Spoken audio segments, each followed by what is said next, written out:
And he said, here's what I want you to do now.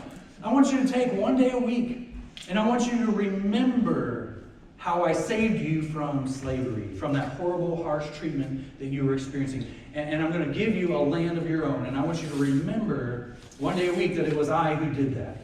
That's what God was saying. And God did this because he knows that we're forgetful. We're forgetful people, and we tend to take things for granted. Right? Amen. So I was watching this show, I Love the 80s.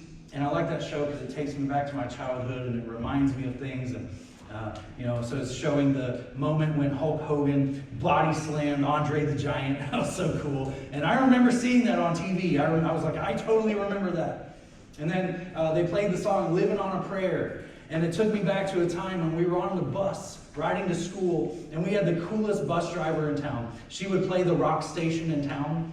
And Living on a Prayer was on, and she had it cranked all the way up, and we were all singing along. And right when it got to the chorus, the second, third time around, right before it went to, whoa, she turned it down, and we all of us kids are going, whoa, living on a prayer. Like, that was a cool moment. I remember that moment.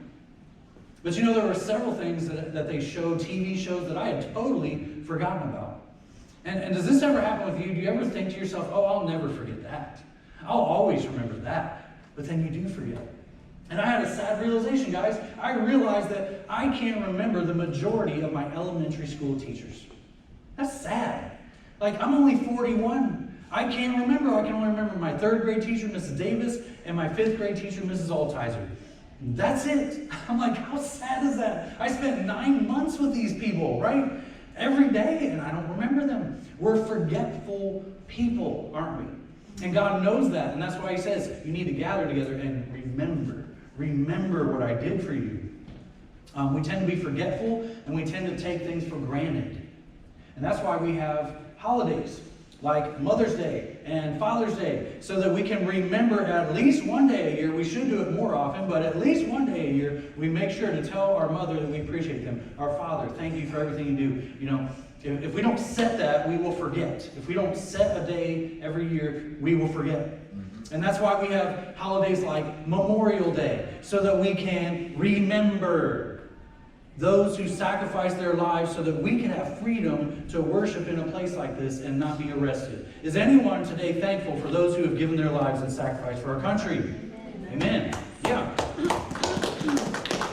But we need one day a year like Memorial Day so that we remember and don't forget and don't take for granted. Correct?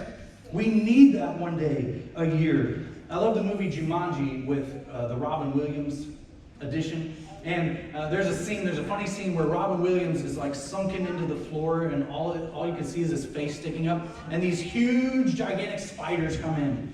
And he says to the little boy Peter, he says, Peter, go down to the shed and get the axe. There's an axe in the shed, go get the axe. And so he's like, okay. And he runs downstairs, and he's frantic, and he's in a hurry, and he goes up to the shed, and he sees there's a padlock on the shed. And so he's like, oh, I got to get the padlock off the shed to get the axe. And so he picks up this axe, and he starts hitting the padlock to try to get it off. And all of a sudden he realizes, oh, wait, this is what I came for, is this axe right here. And so many times we get in a frantic, hurried pace in America that we forget our main purpose and our priorities. We get so hurried, we lose sight of what's most important in life. And God's like, you need to stop and you need to remember.